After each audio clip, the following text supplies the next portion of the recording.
정말 이때 여시민은 그렸었던 그 작품이고, 그래서 11꼭지의 그 단편을 모아서 못난이라는 제목으로 이제 그 책을 갖다 내게 된 거죠. 그리고 이 못난이라는 거는 이제 우리가 보면은 예쁜 사람도 너무나 예뻐서 너무나 귀여워서 아이고 못난이라고 우리가 이쁜 사람을 단어적으로 이렇게 할 수도 있고, 또 정말로 못나서 못남 에이그 이런 못난이 하면서 우리가 억양에 따라서는 정말 사랑스러운 이름도 되고 아니면 아주 보기 싫은 그 이름도 되는데, 그래서 그 못난이라는 그 제목은 바로 이제 그런 제목. 예를 들어서 참 예쁜데 참 귀여운데 하는 그런 뜻도 갖고 있고, 또 한쪽으로는 정말 못난 사람을 갖다가 우리가 또 바로 그 얘기하는 그런 그 못난이로서 이제 제목을 갖다 못난이라고 정했고, 이게 당시에 투유라는 그 여성들의 성인 만화에 연재됐던 작품이에요. 그 다음에 이제 여기 기생 이야기라는 작품이 있는데, 이 기생 이야기는 아주 오래전서부터 나는 우리 한국의 기생에 대해서 굉장히 정말 아주 그 당대뿐만 아니라 대단히 어떤 그 여성들 갖다 대표할 수 있고, 또 그런 아주 능력 있는 그런 그 여자의 집단이라고 생각을 이제 했었는데, 사실은 그동안 우리가 굉장히 그 특히나 일제 시대를 갖다가 거치면서 한국의 기생들이 굉장히 천박한 여자들로 묘사가 됐고 그런 그 취급을 받게 됐단 말이지. 그래서 그거는 내 개인적인 또 반발이기도 해서 우리 그 한국의 기생이 어떤 과정을 통해서 기생이 되는지 그 두 여자아이, 두 어린 동기를 갖다가 통해 가지고 이제 기생 이야기 얘기를 갖다가 이제 풀어나가는 건데, 그래서 나는 우리 한국의 기생들이 얼마나 멋진 그 여자들인가 하는 걸 갖다가 이제 기생 이야기를 통해서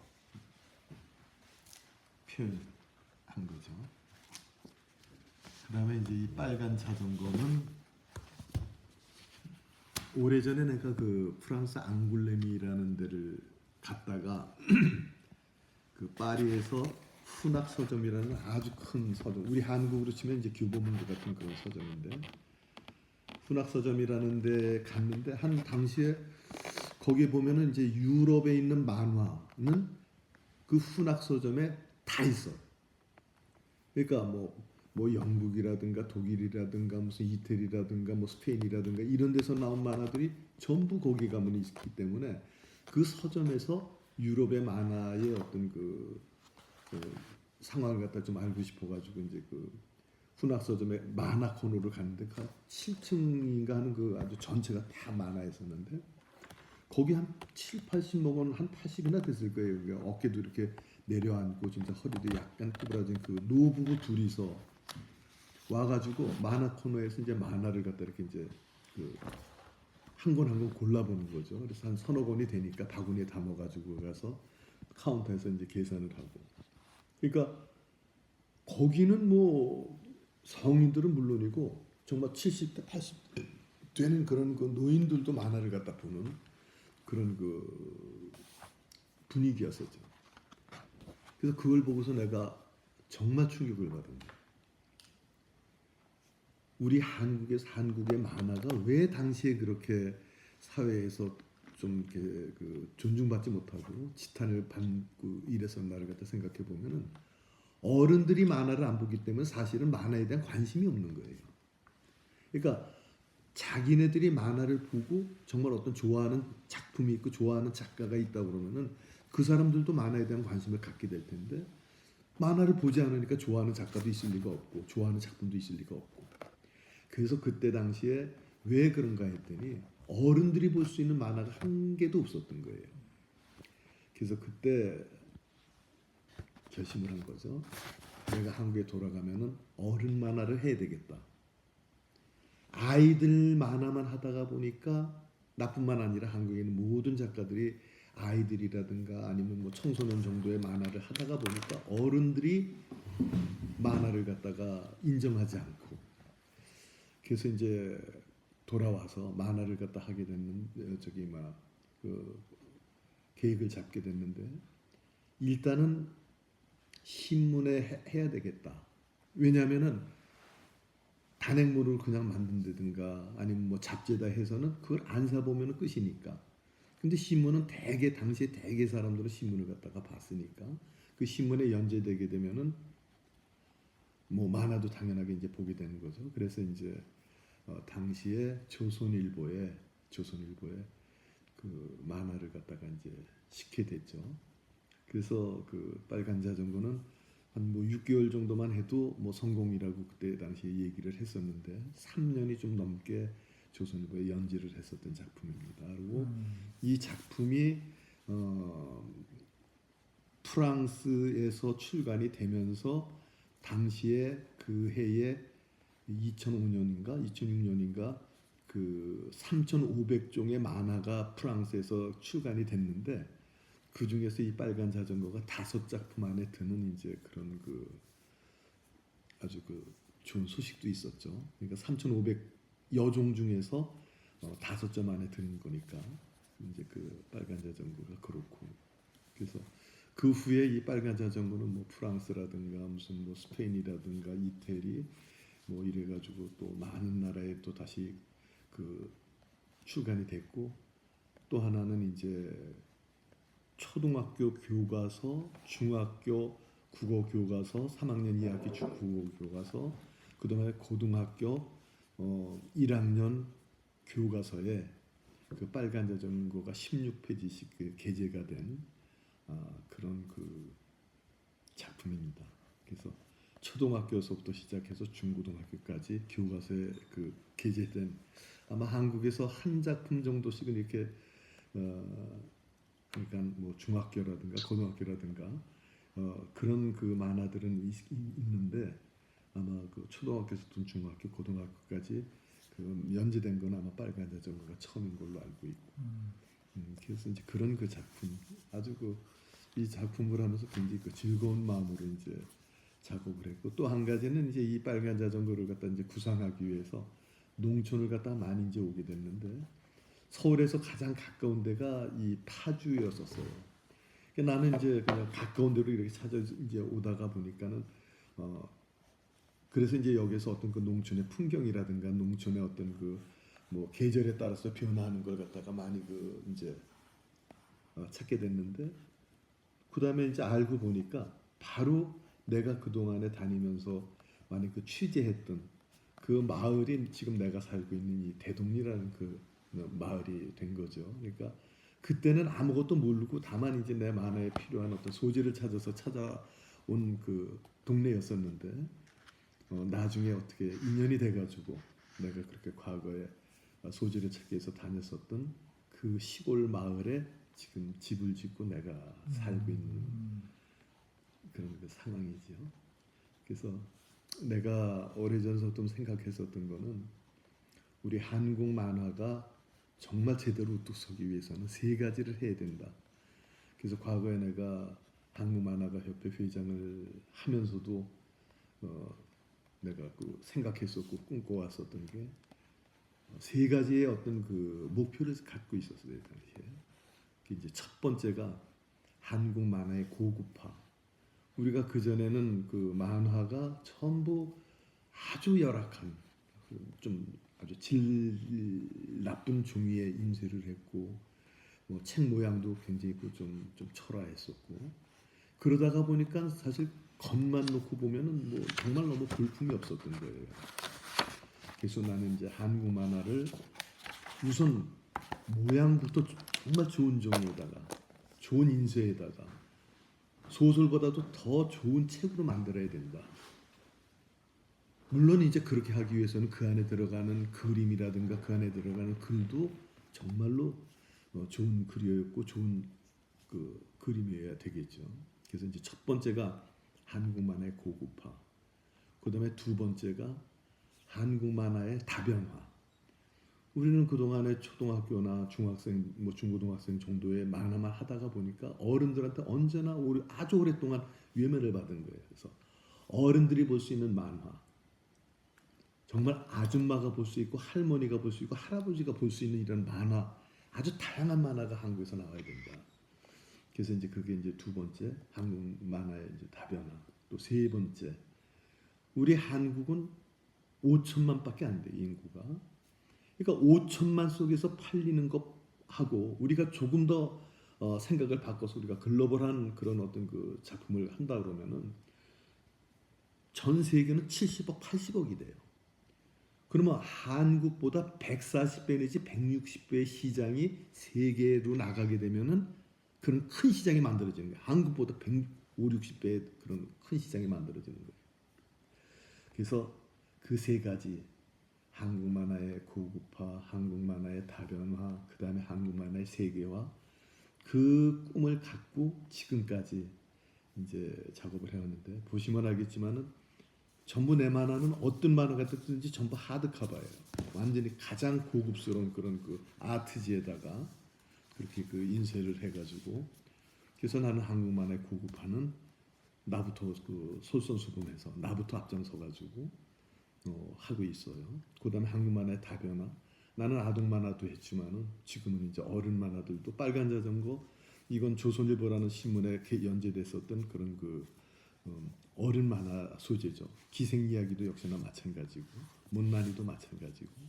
그래서 나는 그 어른들이 볼 수 있는 만화를 만드는데 정말 최선을 다해서 나는 해왔다라고 생각을 해요.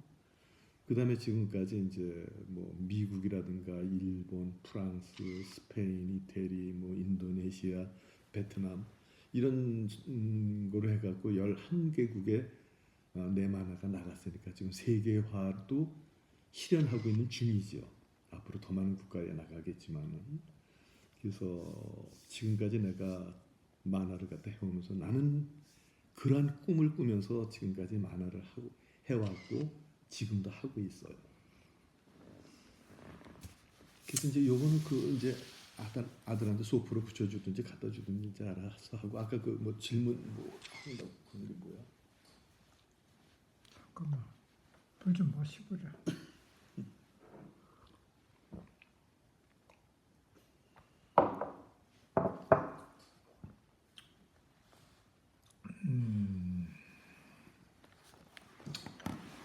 다 못 외우고 대충 아마 아들이 듣고 싶은 얘기도 지금 방금 네가 다 얘기해준 그런 건데 그게 잠깐만 여기서 일단 멈추고 요것도 일단 멈춰주고 이 소리 들었어.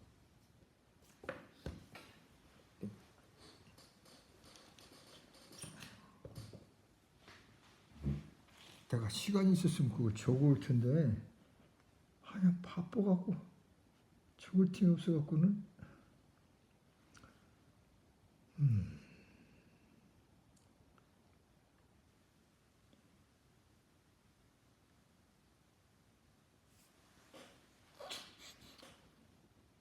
어디가 있느냐 어디가 있느냐 네가 좀 메모 좀 할래? 이걸 내가 해놓고 좀 아이고 이거 반말하면 이게 영상 찍는데 반말하면 안 되지? 얘기하는 그래도 눈을 이렇게 존중을 써가면서 이렇게 잘 설명을 하는데 내가 너무 삑삑 반말해버리면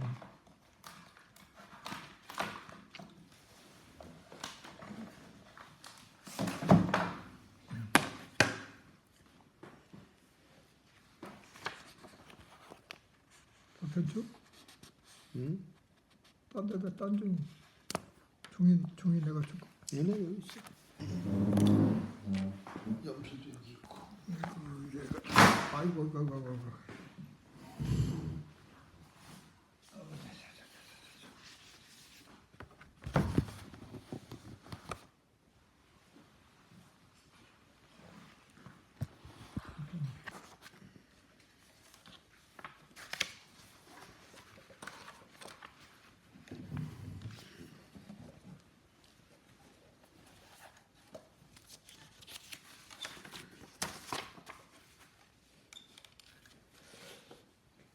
뭐야 질문이?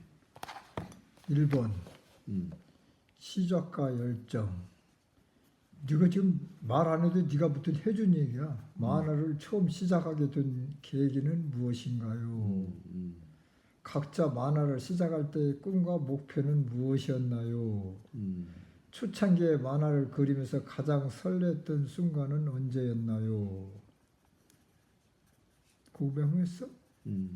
근데 나도 그 우리 통화님 얘기를 들으면서 나는 그렇게 만화에 대한 갈등을 한 번도 안 느끼고 오직 진짜 만화를 사랑해서 그 만화 사랑에 대한 그거는 내가 옛날부터 들어서 알거든. 응? 자기 나름대로 그 만화가에 대한 자긍심 이런 걸.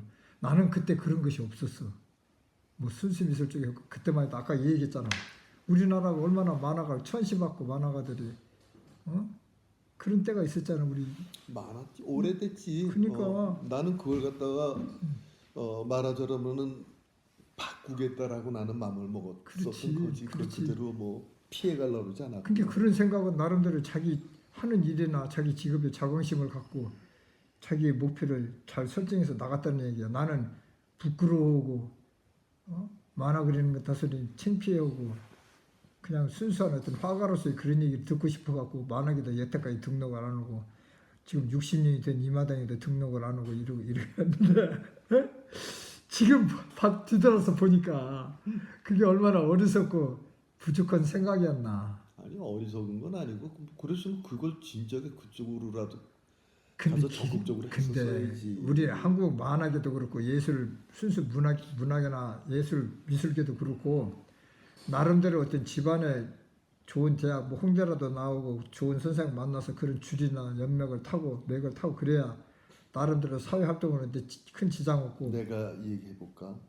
넌 지금 뭐 그 좋은 선생님 내가 얘기를 했는데 내가 내 얘기를 하면 안 되니까 그냥 내 얘기는 간략하게 해주고 질문이 아직 더 있어. 그래 알았어. 더 얘기해주고 해도 되고 내가 음. 하고 싶으니까 짧게 해주세요. 나는 살아가면서 그러니까 작품을 하든 뭐 예술을 하든 아니면 그냥 우리가 평범한 어떤 인생을 살든지 간에 참 중요한 게 스승과의 만남이라고 나는 생각을 해요. 물론 좋은 선배도 거기 포함되고 뭐냐면은 내가 굉장히 어려웠을 때 직접 그분을 갖다가 찾아뵙지 않아도 그분의 기억이라든가 그분의 평소에 해왔었던 어떤 족종만 생각하더라도 내가 해답을 찾을 수 있는 그런 좋은 어떤 그 스승. 근데 그 스승은 사실 그 스승이 내가 네 스승이다 하고 나타나지 않아요. 내가 그분을 갖다가 찾는 거죠. 그래서 나는 각자 누구라도 뭐 만화를 하든 아니면 뭐 순수 미술을 하든 음악을 하든 아니면 무슨 뭐 연기를 하든 또 아니면 그냥 평범하게 어떤 우리가 직장인으로 살아가든 우리가 그러한 어떤 내 마음으로 그 모셔놓고 있는 그 스승이 있다 그러면은 사는 게 굉장히 윤택해진다. 그분을 기억하는 것만으로도 마음이 따뜻해진다라고 생각을 해요. 그래서 나는 좀 근데 그 스승은 절대 내가 그분이 내가 네 스승이라고 그러는 게 아니라 내가 찾아서 내 마음대로 모시는 거예요. 그분은 허락 안 맡아도 돼요. 말하자면 우리가 문학 속에서 혹은 우리가 어떤 그 오래된 그 위인들 속에서도 찾을 수가 있겠죠. 뭐 링컨을 갖다가 찾을 수도 있을 거고 아니면 아주 그 뭐 우리가 문학 쪽에서 우리가 뭐 톨스토이나 뭐 이런 분들을 갖다가 이렇게 또 스승으로 삼을 수도 있겠죠. 소설가 속에서는 그런 분들이 많은 것 같아요. 톨스토이 같은 분을 갖다가 자기 그 선생님이라고 생각하고 그분에 대한 항상 어떤 뭐 흠모 또 그분을 존경해가면서 따라하려고 그러는 그런 이제 경향들도 많이 있는 것 같은데 그런 것처럼 우리는 나는 누구라도 하여튼 그런 그 스승을 갖다가 찾는 게 가장 중요하다. 잠깐만요. 나 이게 전화가 끊어졌네. 안 받아야 되겠다.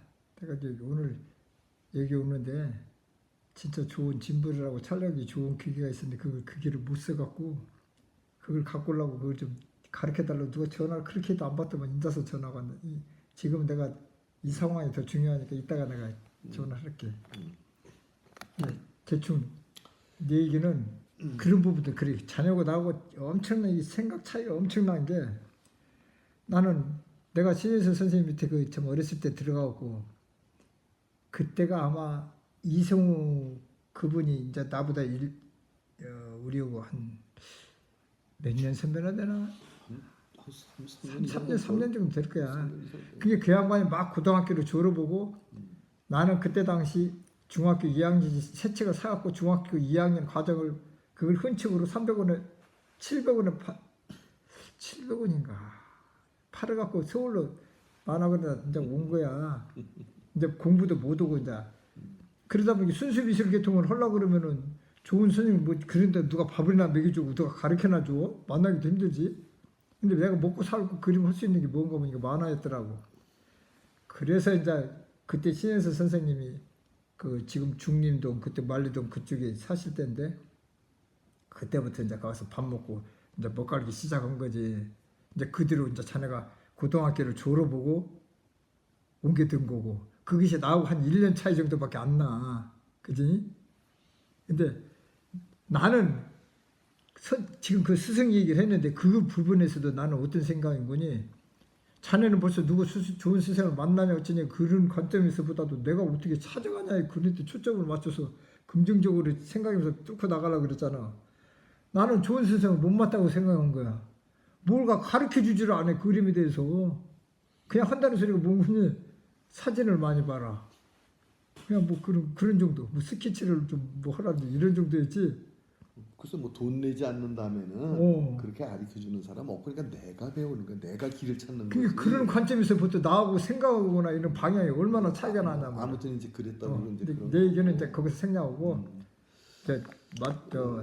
걔가 지금 두 번째 성공과 실패. 김동화 작가님은 어떤 계기로 성공을 이루게 되었나요? 혹시 만화를 그리면서 가장 어려웠거나 힘들었던 순간은 언제였나요? 이건 아까 자네가 얘기해 준 거야. 난 그 소리도 처음 들었는데 자네한테도 그런 시간이 있었어? 깜짝 놀랐어. 그러니까 뭐 제주도 갔다는 거. 성공이라고 그러는 거는 어쨌든 진행형이니까 나는 일단 거기다 좀 다 얘가 너무 또 질문도 많이도 해놨네. 좀 적어봐. 아니 성공과 실패. 아까 그 대충 얘기가 답이 아까 나왔었는데 혹시 가장 그러면서 어려웠던 힘들었던 순간은 언제였나요? 그때였고 힘든 순간을 어떻게 극복하셨나요? 하여튼 질문도 꼼꼼히 해놨네. 김동호 작가님은 성공 이후에도 창작 과정에서 좌절을 느꼈던 순간이 있었나요? 그 아까 그 얘기한 그런 거고. 세 번째, 작가로서 가치관, 작가님의 창작자로서의 어떤 철학과 가치를 지니고 계셨나요? 작품을 통해 전하고자 했던 메시지는 무엇이었나요? 여기서도 끊어졌네 이 사람은. 카메라만 믿어야지. 4번째 사회적 평가와 대중의 반응. 김동화 작가님 성공 후 대중의 반응을 보며 어떤 생각이 드셨나요? 또 대중의 반응이 작품 활동에 어떤 영향을 미쳤나요? 아이고 저 꼼꼼히다 써놨네. 5. 작품을 통한 성취감, 아쉬움. 김동화 작가님은 성공 이후 작품을 통해 가장 큰 성취감을 느꼈던 순간은 언제였나요? 6. 젊은 화가들에게 전하고 싶은 메시지. 지금의 청년 만화가들에게 가장 해주고 싶은 조언이 있다면 무엇인가요? 7. 마지막에는 미래의 꿈과 계획. 김동화 작가님 앞으로 목표와 계획은 무엇인가요? 네, 많아. 뭐 중복된 것들도 많고 대충은 자네가 벌써 이미 그 이 얘기를 해준데 좀 일단 하여튼 거기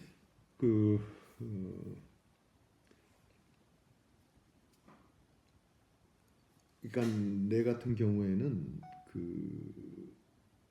뭐 내가 성공을 했다, 뭐 실패를 했다 이런 뭐 우리가 얘기하기는 조금 이제 힘들 것 같고 아무튼 내가 작업을 하면서 굉장히 아쉬웠었던 그 순간은 엄밀하게 얘기하면 내가 원하지 않는 작품을 했을 때 그때는 사실 굉장히 그 좌절감이 많이 생기죠. 독자들이 좋아하는 나는 그렇게 그 동의하지 않는데 독자들이 좋아하는 작품을 갖다가 이렇게 하려고 그러니까 독자들을 갖다 쫓아가는 작품을 했을 때 참 아주 그 마음이 좀 불편하고 좀 그랬었던 것 같아요. 근데 실제로 내가 황토빛 이야기나 기생 이야기 또 빨간 자전거 또 못난이 등등의 작업을 하면서 나는 굉장히 행복했어요. 왜냐하면 그 모든 이야기들은 내가 하고 싶은 이야기들이기 때문에 내가 독자들하고 같이 나누고 싶었었던 이야기들이기 때문에 나는 사실은 한 40대 이후서부터 나는 굉장히 그 작품하는 게 아주 그 즐거웠어요. 늘 긍정적인 걸 생각하게 되고 빨간 자전거만 하더라도 사실은 이제 고향하고 부모, 자식 이런 그 관계에 대해서 이야기를 하니까 늘 생각하는 게 부모 생각, 또 늘 생각하는 게 자식 생각, 또 내가 도시에 살다가도 내 고향 생각 이런 생각들을 하니까 이야기를 찾는 것도 참 따뜻했었고 참 또 즐거웠었고 한 꼭지 한 꼭지를 끝날 때마다 참 대견했었고 이제 그런 그 생각이 있어가지고 그럴 때는 굉장히 사실은 만화가로서 또 창작하는 사람으로서 굉장히 행복하지요. 그리고 이제 아까도 얘기했지만은 뭐 괴로웠거나 또 뭐 실패를 했다 그러면은 아까 얘기했었던 것처럼 내가 원하지 않는 작품을 했을 때 또 그게 제대로 또 표현되지 않았을 때 그때는 또 많이 그 어려웠고 그래요. 그다음에 이제 뭐 작품에 대해서 어떤 그 메시지라고 그러면은 근데 나는 좀 우리의 어떤 그 인간성을 갖다가 이렇게 회복하는 쪽이면은 좋겠다라는 생각은 늘 하고 있어요. 예를 들면은 황토빛 이야기 같은 데서도 보면은 이제 그 8살 먹은 이화라는 여자아이가 18살이 돼갖고 시집가는 날까지 10년 동안의 이야기를 성장하는 과정을 갖다가 이제 표현한 게 황토빛 이야기라는 그 작품이었었고 그다음에 이제 기생 이야기도 참 어려운 그 상황 속에서 어린 아이 두 아이가 그 아주 그 개성에서 큰 기생이 되는 아주 뭐 아주 훌륭한 기생이 되는 그 과정을 갖다가 이렇게 다뤄나갔었던 게 또 기생 이야기였었고 뭐 이런 식으로 어떤 그 성장 소설 내 안에 있는 어떤 그 가능성을 갖다 실현해가는 과정 그런 것들이 나한테는 굉장히 중요한 어떤 그 테마가 되고 그래요. 왜 그러냐면은 나는 내 만화를 보는 독자들이 다만 어려운 일이 있을 때라고 그러더라도 긍정적으로 생각하고 또 그렇게 찾아가고 열어갈 길을 나 자신부터가 또 그런 길을 또 찾고 싶고 또 그런 걸 가지고 우리 내 만화를 좋아하는 독자들하고 같이 나누고 싶고 이제 그런 그 생각 때문에 뭐 그것이 내가 만화를 하는 어떤 뭐 가치관이라든가 혹은 작품을 하는 다 작품에 담는 어떤 그 메시지라고 이제 볼 수가 있겠죠. 그리고 우리가 사회적인 어떤 그 평가라고 그러면은 나는 사실 김동완 한 사람의 평가라기보다 나는 한국 만화의 평가를 갖다 늘 생각을 했어요.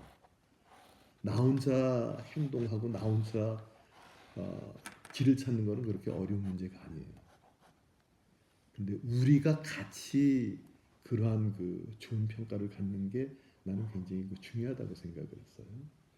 그래서 늘 나는 내 옆에는 그 같은 그 작가들한테도 얘기를 했었던 게 우리가 세계를 가자, 세계로 나가자. 또 정말 우리가 너나 할 거 없이 정말 질 좋은 작품을 만들자. 이런 어떤 그 얘기를 늘상 해왔었고 또 나 스스로가 먼저 실천하려고 애를 써왔었고 그렇게 하다가 보니까 뭐 아시다시피 우리 한국 만화가 굉장히 그 좋은 평가를 받게 되고 한국 만화가 아주 세계에서도 그 K 카툰이라든가 K 웹툰이라든가 K 만화라든가 해가지고 굉장히 많이 이제 인정을 받게 되고 이제 그런 그 상황이 됐죠. 그리고 이제 뭐 대중들의 그 반응은 나는 내 만화가 어떠한 경우라도 나는 그 천박한 표현이라든가 그런 거는 절대 나한테는 금기다. 내 작품은 정말 그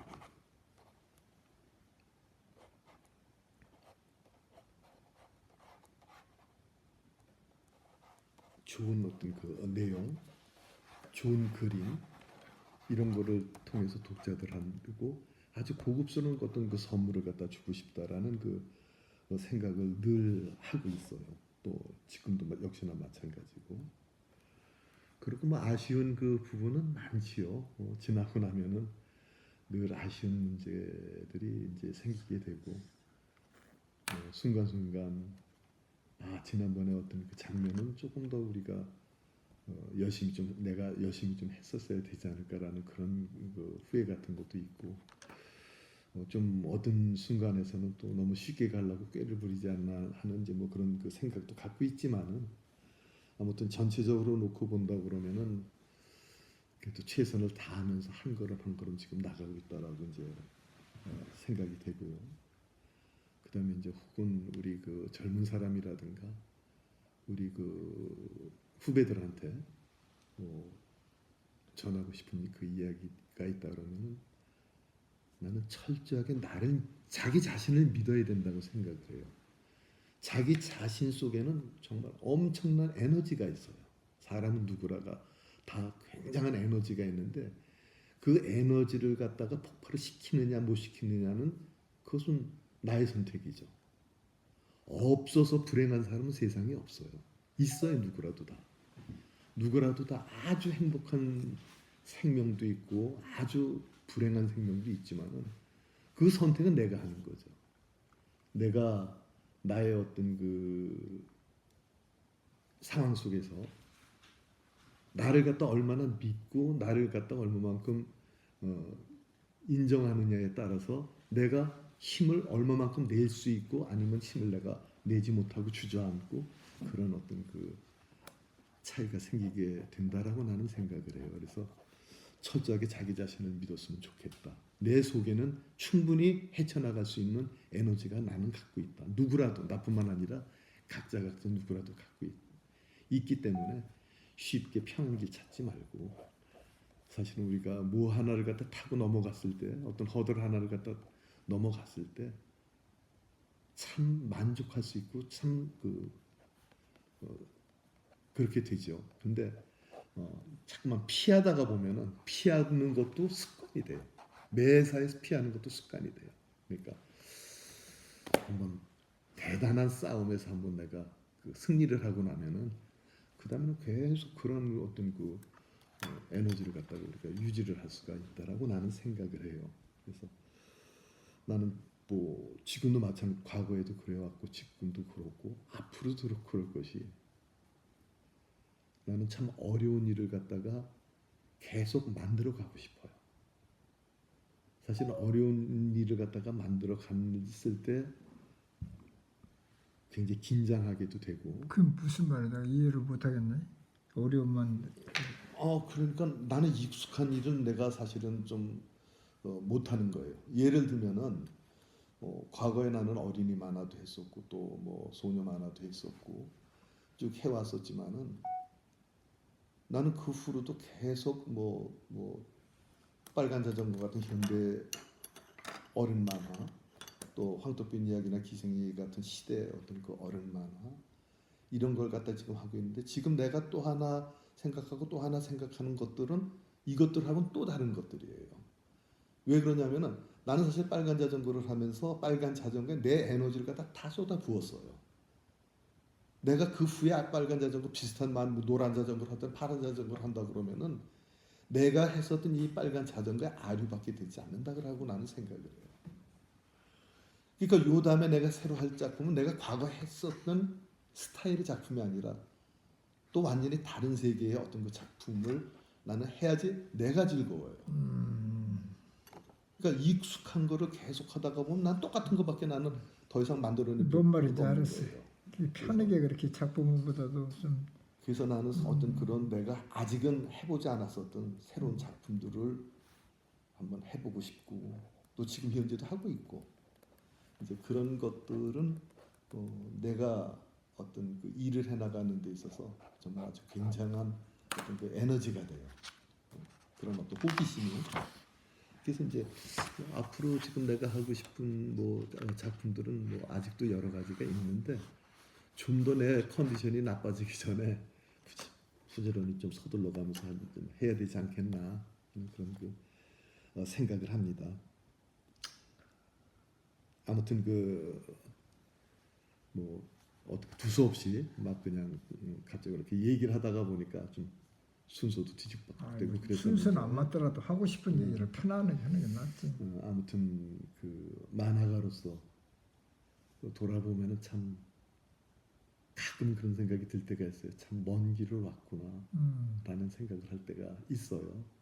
또 돌아보면은 나는 고든 길을 왔다고 생각하는데 또 돌아보면 구불구불하고 그런 그런 길도 많이 또 왔었고 또 앞으로도 내가 또 고든 길을 가겠다고 생각을 하지만은 또 가다 보면 또 구불구불한 길을 갈지는 모르겠지만은 어쨌든 좀 더 꾸준하게 갈 수 있는 그런 그 시간을 갖다가 가지려고 합니다. 그러니까 하여튼 내가 보는 김동화 선생님은 오직 만화를 사랑했고 만화를 위해서 나름대로 한 평생 한 젊음을 다 열정을 태운 그런 작가 중에 한 분이 아닌가. 내 마음속에 그런 김동화가 새겨져 있는데 오늘 처음 생소한 얘기를 처음 들었어요. 네?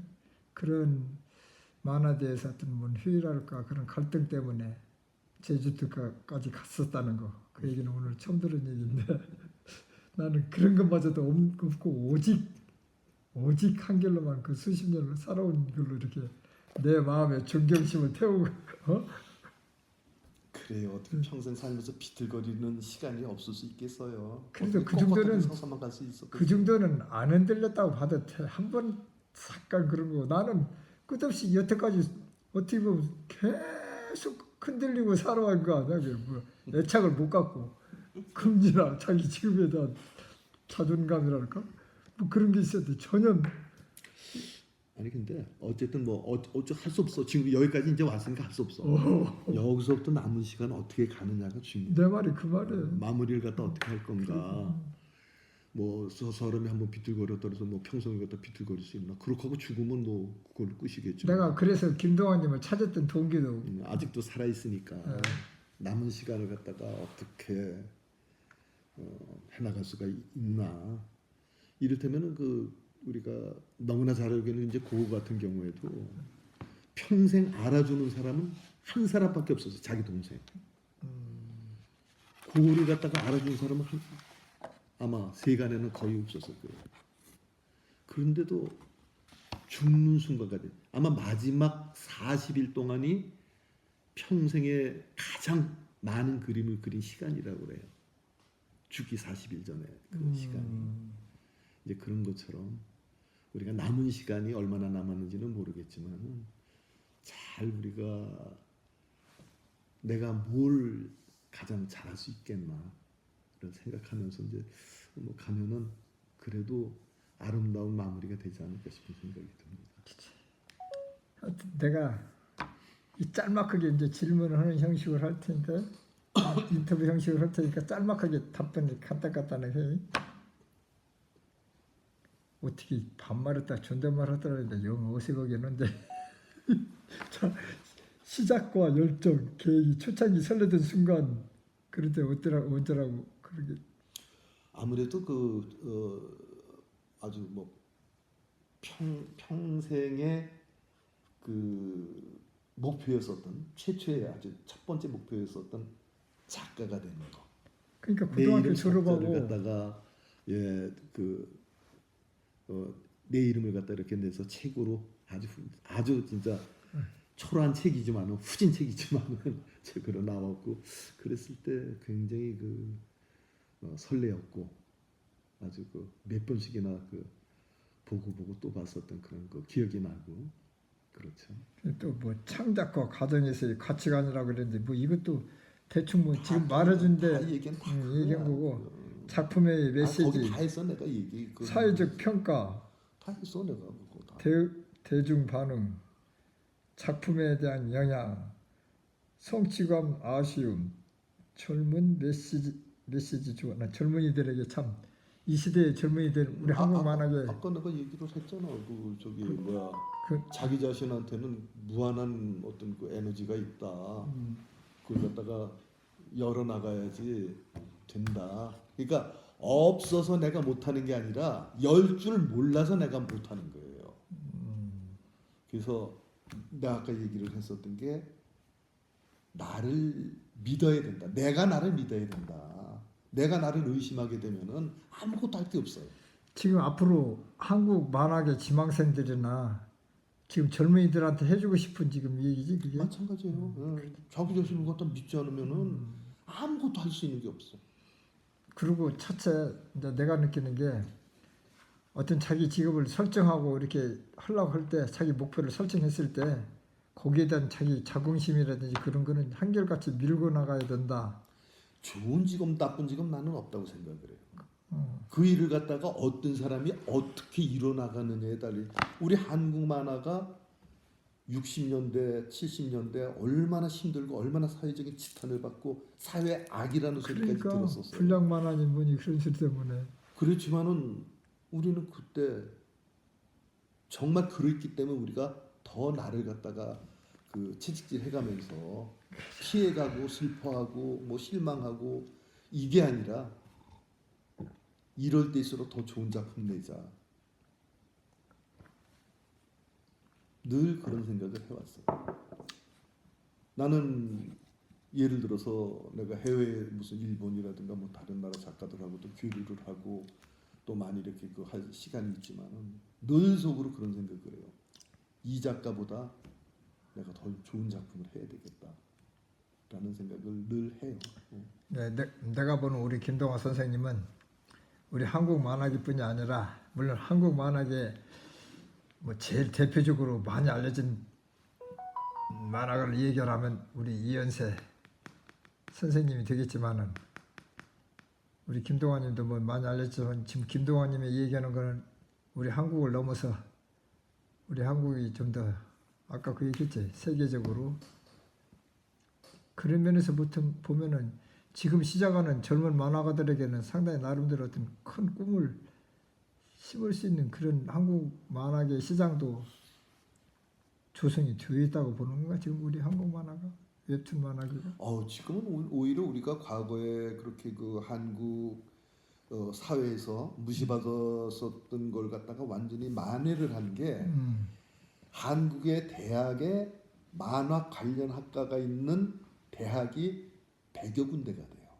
그렇게 많아? 대학에서 만화를 가르치는 데가 100여 군데가 돼요. 나는 한 4-5군데 있고만 저랬더니 세상에 엄청나게 많아. 어, 그만큼 사회적으로 말하자면 우리 아이가 뭐 이렇게 그림을 좋아하고 그러는데 어떻게 만화가를 시킬 수 없나라고 질문을 하는 부모들이 굉장히 많아요. 그러니까 뭐 우리가 이제 그 정도면 됐다. 그러고 그 다음에 이제 우리 한국 만화가 웹툰으로서 일본에서도 한국 웹툰이 굉장히 큰 넓은 시장을 갖다가 자리하고 있고 뭐 미국에서도 한국 웹툰이 지금 전 세계적으로 지금 한국 웹툰이 그렇게 가고 있어요. 자 이제 우리 뭐 인터뷰 형식의 질문은 이제 요거 한 가지 이제 마지막 매듭을 칩시다. 미래의 목표와 계획 우리 김동화 선생님의 미래와 목표와 계획을 말씀해 주십시오. 지금까지 해온 일들이 이제 연장인데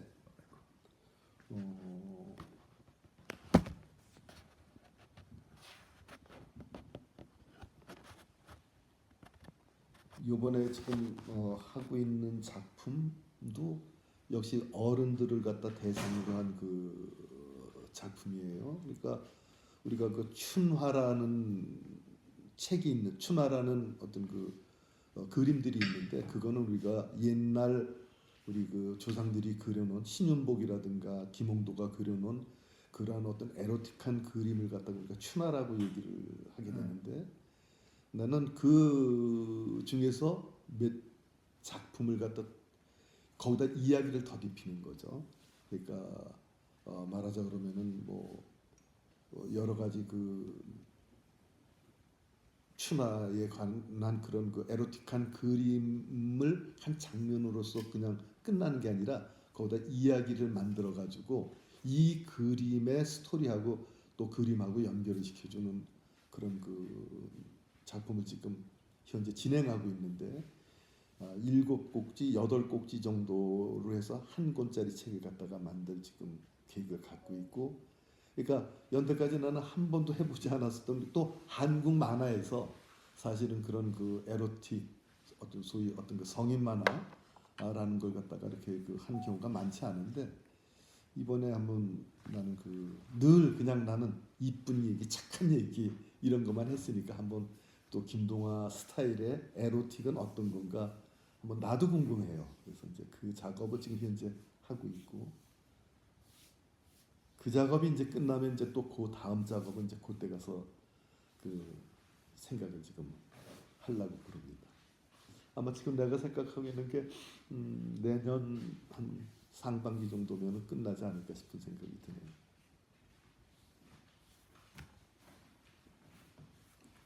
이제 그만하자. 아우. 그래 그만. 진짜 편하게 얘기해줘 그냥. 요새 그럼 이제 빨리 이제 저 보따리 챙겨서 슬슬 이제 일단 나가. 이제 나가야지. 뭐 지금 몇 시인지 벌써 이제 나 잠깐 나하고 본론적인 얘기 좀 해야 돼. 자 지금까지 우리 김동원 선생님의 그 처음 들은 그 제주도로 약간 피신했던 얘기와 더불어 앞으로 한국 만화계 젊은이들에게 아주 바라는 그런 희망까지 얘기해 주셔서 감사합니다. 좋은 일 있으시고 항상 기쁘고 건강하시고 행복하게 사시기를 바랍니다.